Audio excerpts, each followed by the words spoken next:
Hello friends, இந்த வீடியோவில் நம்ம என்ன பார்க்க போகிறோன்னா, ஸ்விக்கி ஃபுட் டெலிவரி பண்ணி 4 ஹவர்ஸில் எவ்வளோ இயர்னிங்ஸ் தான் ஃப்ரெண்ட்ஸ் பார்க்க போகிறோம். ஸ்விக்கி ஆப்பில் போய்க்கலாம்.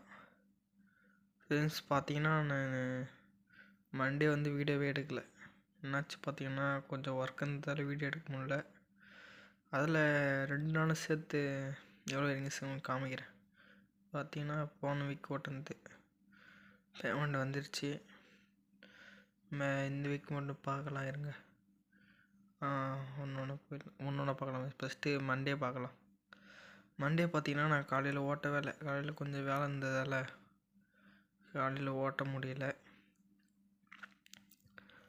பாருங்கள், இன்சென்டிவ் வந்துச்சு. இதில் மண்டே ஓட்டந்து 100 ருபீஸ் இன்சென்டிவ். பெட்ரோல் இன்சென்டிவ் வேறு ஒரு 15. மற்றது பார்த்தீங்கன்னா எல்லாமே அப்படியே ஆர்டர் எர்னிங்ஸ் தான். அப்படியே பாருங்கள். பார்த்தீங்கன்னா ஃப்ரெண்ட்ஸ், சீக்கிரம் தான் முடிச்சிட்டோன்னு நினைக்கிறேன். 10:30க்கெலாம் கம்ப்ளீட் பண்ணிட்டோம். பரவாயில்லவர்களுக்கு கொஞ்சம் சீக்கிரம் தான் முடிச்சிட்டோம். நான் நேற்று இன்றைக்கி கொஞ்சம் இன்றைக்கி பார்த்தீங்கன்னா டைம் பார்த்துருங்க. டைம் காமிக்கல. டைம் பார்த்தீங்கன்னா 12:07 ஆகுது. இன்றைக்கி டே பார்த்திங்கன்னா வெனஸ்டே. பார்த்திங்கன்னா அது வந்து மண்டே இது பண்ணது, மண்டே என் பண்ணது எனக்கு தெரியும். 241 ஆர்டர் எர்னிங்ஸு, 150 வந்து இன்சென்டிவ். அதான் மண்டேயோட எர்னிங்ஸ் காமிச்சிருக்கோம் கிட்ட. 4 ஹவர்ஸ் எர்னிங்ஸு எவ்வளோ அமௌண்ட்டுன்னு பாடுங்க. டோட்டலாக 356 தான் மண்டே.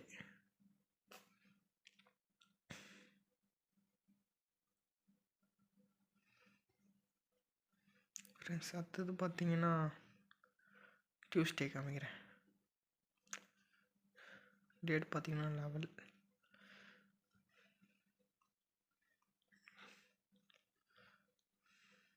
பாருங்கள், இது 50 ருபீஸ். எப்படின்னா ஆர்டர் எர்னிங்ஸ் வந்து 30 ருபீஸு, கஸ்டமர் 20 ருபீஸு டிப்ஸ் போட்டுக்கிறாங்க. அதில் 50 ருபீஸ். பரவாயில்ல, கொஞ்சம் இந்தமாரிலாம் போட்டாங்கன்னா பரவாயில்லப்பா, நல்லா தான் இருக்கும்.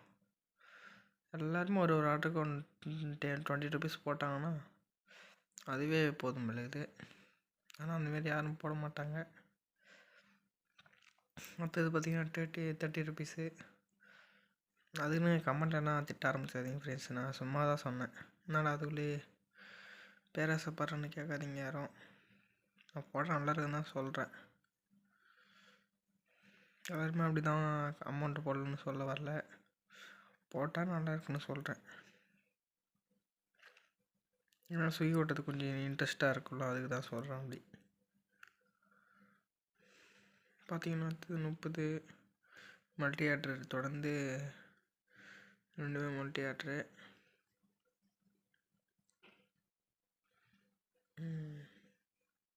அடுத்து பாருங்கள் 20,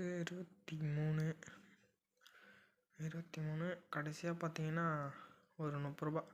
இந்த ஆர்டரு இப்போ ஏன் லேட்டாக வந்துச்சுன்னு பார்த்தீங்கன்னா, இங்கே பாருங்கள் 10 கொடுத்து முடித்தேன். அடுத்தது பார்த்தீங்கன்னா ஆர்டர் ரொம்ப டிலே பண்ணிட்டாங்க. ஏன் தெரியுமா இந்தமாதிரி டிலே பண்ணாங்க? எனக்கு வந்து இதில் கொடுத்தாங்க, விஜய் மெஸ்ஸில் வந்து ஆர்டர் கொடுத்தாங்க. நான் போய் டெலிவரி பண்ணிட்டேன். பார்த்தீங்கன்னா ஃப்ளோட்டிங் கேஸ் வந்துச்சு. இப்போ சரியான தலைவலி ஃப்ரெண்ட்ஸ். அது ஃப்ளோட்டிங் கேஸ் எவ்வளோ வந்துச்சு பார்த்தீங்கன்னா 1300 கிட்ட வந்துச்சு ஃப்ளோட்டிங் கேஸு. அது அப்போயே கட்டிட்டால் பிரச்சனை இல்லை, அமௌண்ட்டு வேறு என்கிட்ட இல்லை. அதுக்கப்புறம் எப்படியே ரெடி பண்ணி கட்டினதுக்கு அப்புறம் தான் அதுக்கப்புறம் ஆர்டரே வந்துச்சு. அப்படியே ஃபுல்லாக ஃப்ரீஸ் ஆன மாரி ஆயிடுச்சு. அமௌண்ட்டு ஃப்ளோட்டிங் கேஸ் ஃபுல்லானோடனே அதுதான் அப்பப்பே ஃப்ளோட்டிங் கேஸ் கட்டின்னு நம்மளுக்கு இது கட்டினா அவங்க நினச்சப்பெல்லாம் டக்குன்னு ஃப்ளோட்டிங் கேஸ் போடுறாங்க. என்ன பண்ண முடியும்? ஏன்னா ஒரு நாளைக்கு ஒரு டைம் 2 டைம் போட்டால் பரவாயில்ல. ஃப்ளோட்டிங் கேஷ் அதுவும் கம்மியாக இருந்தால் கூட பரவாயில்ல. ஒரு 200, 300 அந்த மாதிரி இருந்தால் பரவாயில்ல. ஃப்ளோட்டிங் கேஷு 1000 ரூபாய், 800 அந்தமாரிலாம் போட்டாங்கன்னா ரொம்ப கஷ்டமாக இருக்குது ஃப்ளோட்டிங் கேஷ் கட்டி முடிக்கிறதுக்கு. அது கூட கொஞ்சம் டைம் கொடுத்தாங்கன்னா பரவாயில்ல. அப்போவே கட்டி ஆகணும்னு சொல்கிறாங்க, என்ன பண்ணது? பார்த்தீங்கன்னா 4 மணி நேரம் கரெக்டாக 4 மணி நேரம் 2 நிமிஷம் கிட்ட ஓட்டிக்கிறோம். 244 டிப்ஸோடு சேர்த்து. பார்த்தீங்கன்னா பரவாயில்ல ஃப்ரெண்ட்ஸ் ஓரளவுக்கு. அதுக்கப்புறம் இன்றைக்கி பார்த்தீங்கன்னா அப்புறம் ரேபிடோ ஒரு 2 ரைடு எடுத்தேன். அமௌண்ட் வந்து எனக்கு ஜிபே பண்ணிட்டாங்க. அதில் நான் அமௌண்ட் உங்ககிட்ட காமிக்கல. அமௌண்ட் வந்து ஃபஸ்ட்டு அதுக்கு வந்து பார்த்தீங்கன்னா 40 ரூபா இருந்துச்சு. எக்ஸ்ட்ரா ஒரு 20 ரூபா சேர்த்து 60 ரூபா கொடுத்துட்டாங்க. நெக்ஸ்ட் ரைடும் பார்த்தீங்கன்னா 44 ஏதோ 45 சம்திங் வந்துச்சு. அதுக்கு ஒரு 60 ரூபா கொடுத்துட்டாங்க. டோட்டலாக பார்த்தீங்கன்னா ரேபிடோட ஏர்னிங்ஸ் பார்த்தீங்கன்னா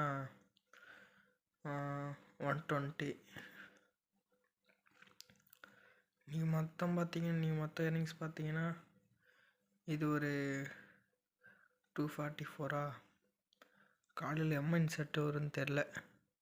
ஏன்னா இன்செர்ட் வந்து பெட்ரோல் இன்செர்ட் ஒரு டைம் வந்து 9 ருபீஸ் போடுவாங்க. பார்த்தீங்கன்னா 15 ரூபா போடுவாங்க. எவ்வளோ போடுவாங்கன்னு தெரியாது. கரெக்டாக நம்மளால் கனெக்ட் பண்ணி எனக்கு சொல்ல முடியாது இன்றைக்கி.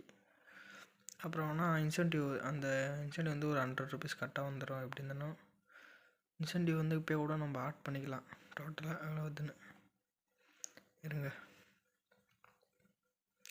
கால்குலேட்டரில் போயிடுறேன். 244 ப்ளஸ் ஒரு இருங்க 100 போடுறதுக்குள்ள 4 வருது. ஒரு பெட்ரோல் எப்படியும் இன்சென்டிவ் கண்டிப்பாக வந்துடும் 100 ருபீஸு. பெட்ரோல் இன்சென்டிவ் தான் எவ்வளோ அமௌண்ட்டுன்னு தெரில. சரி ஒரு 9 ருபீஸே போடலாம். 9 ருபீஸ் தான் வரும்னு நினைக்கிறேன். 9 ருபீஸே போடலாம். 353 அது கூட ஒரு 120 சேர்த்துக்கலாம். இன்னைக்கோட ஏர்னிங்ஸ் பார்த்தீங்கன்னா 473. அதில் மைனஸ் பண்ணோம்ல, பெட்ரோல் பார்த்தீங்கன்னா ஒரு 120 கிட்ட போட்டேன். ஆமாம், பார்த்தீங்கன்னா 353 தான் இன்றைக்கோட ஆர்டர் ஏர்னிங்ஸு. அதான் ஃப்ரெண்ட்ஸ் எல்லாமே காமிச்சிருப்பேன். ரேப்பிடோ இன்னும் ஓட்டிருக்கலாம். பார்த்தீங்கன்னா டைம் ஆகிடுச்சு ரொம்ப. நம்ம நாளைக்குலேருந்து மதியமே போகலான்னு நினைக்கிறேன் ஃப்ரெண்ட்ஸ். ஒரு 12 மணிலேருந்து 4 மணி வரைக்கும் ஓட்டலான்னு நினைக்கிறேன். ஏன்னா ஏர்னிங்ஸ் கொஞ்சம் கம்மியாக இருக்கிற மாரி ஆகுது. ஒரு நாளைக்கு ஒரு 500 600 அந்த மாரி ஏர்னிங்ஸ் பார்த்தா பரவாயில்ல. ரொம்ப கம்மியாக இருக்கிற மாதிரி தான் இருக்குது. ஓகே ஃப்ரெண்ட்ஸ், நெக்ஸ்ட் டேலேருந்து ஃபுல் டே ஓட்டலான்னு ட்ரை பண்ணுறேன். ஆனால் சாய் தாங்க மாட்டேங்குது, என்ன பண்ணுறதுன்னு தெரில. ஓகே ஃப்ரெண்ட்ஸ், வீடியோ கொஞ்சம் லென்த்தாக போச்சுன்னு நினைக்கிறேன். நெக்ஸ்ட் வீடியோவில் பார்க்கலாம். பாய்.